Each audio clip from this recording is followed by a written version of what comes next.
ही कहिड़ो ज़मानो आ छा छा नथा कनि माण्हू इग़वा था करनि माण्हू माण्हू था कोहनि माण्हू इग़वा था करनि माण्हू माण्हू था कोहनि माण्हू ही कहिड़ो ज़मानो आ छा छा नथा कनि माण्हू इग़वा था करनि माण्हू माण्हू था कोहनि माण्हू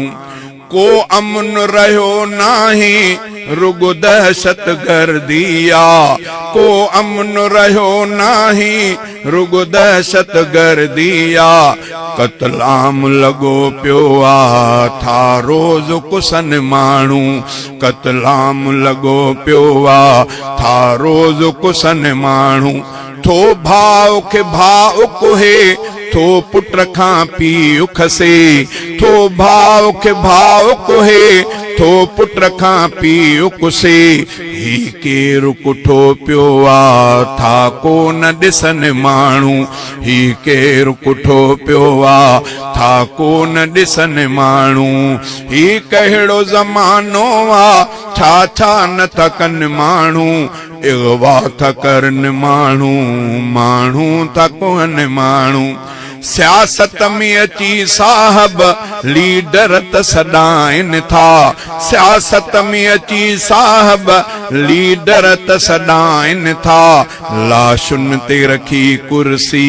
उन ते था चढ़नि माण्हू लाशुनि ते रखी कुर्सी उन ते था चढ़नि माण्हू इंसाफ़ अदालत में विकिरो थो थिए अॼुकल्ह इंसाफ़ अदालत में विकिरो थो थिए अॼुकल्ह अफ़सोस विचाहीणा रोई था पवनि माण्हू अल्लामा डॉक्टर ख़ालिद महमूद रहमतुल्लाह अलैह शहीद इस्लाम शहीद नमाज शहीद मस्जिद 10 साल थी विया चोर साॻिया ओ सग सवीअ समेत पकड़ियल लेकिन इंसाफ़ कोन थो मिले छा मामलो आ केड़ी रुकावट आ अल्लाह को दुआ है अल्लाह ताला शला समझाता फरमाए बोलन इंसाफ अदालत में विकिरो थो थिए अॼुकल्ह अफ़सोस विचाहीणा रोई था पवनि माण्हू ही कहिड़ो ज़मानो आ छा छा नथा कनि माण्हू इग़वा था करनि माण्हू माण्हू था कोहनि माण्हू आईन शरीयत जी घर गाल करे कोई आईन शरीयत जी घर गाल करे कोई बदमस्त मच्छर जन था वात पटन माण्हू मुल्लन जो सियासत सां छा चखे जटो जाहिल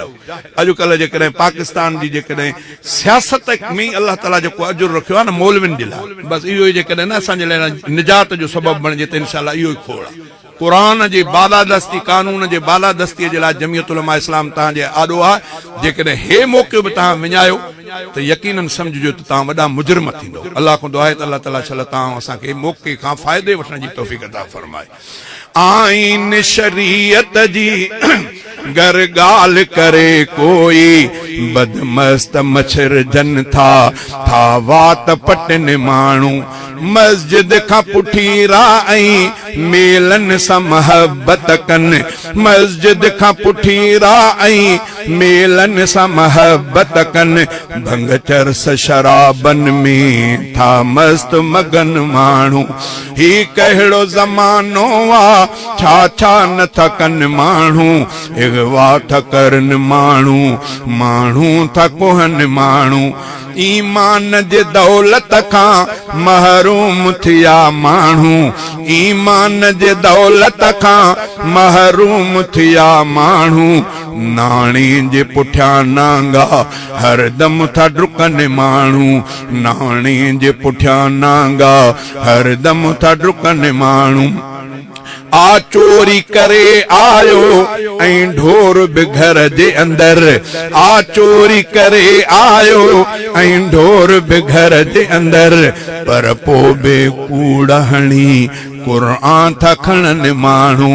पर पो बि कूड़ हणी क़ुरान था खणनि माण्हू हर दौरे हुकूमत में महफूज न आहे को हर दौरे हुकूमत में महफूज न आहे को रहज़न खे अलाए छो था कोन झलनि माण्हू रहज़न खे अलाए छो था कोन झलनि माण्हू ही कहिड़ो ज़मानो आ छा छा नथा कनि माण्हू इग़वा था करनि माण्हू माण्हू था कोहनि माण्हू जे उलरो हफ़ीज़ अॼु थो सच कंहिंखे चवे साम्हूं जे उलरो हफ़ीज़ अॼु थो सच कंहिंखे चवे साम्हूं अशराफ मथां ॾाढो था रंज थियनि माण्हू अशराफ मथां ॾाढो था रंज थियनि माण्हू ही कहिड़ो ज़मानो आ छा छा नथा कनि माण्हू इग़वा था करनि माण्हू माण्हू था कोहनि माण्हू।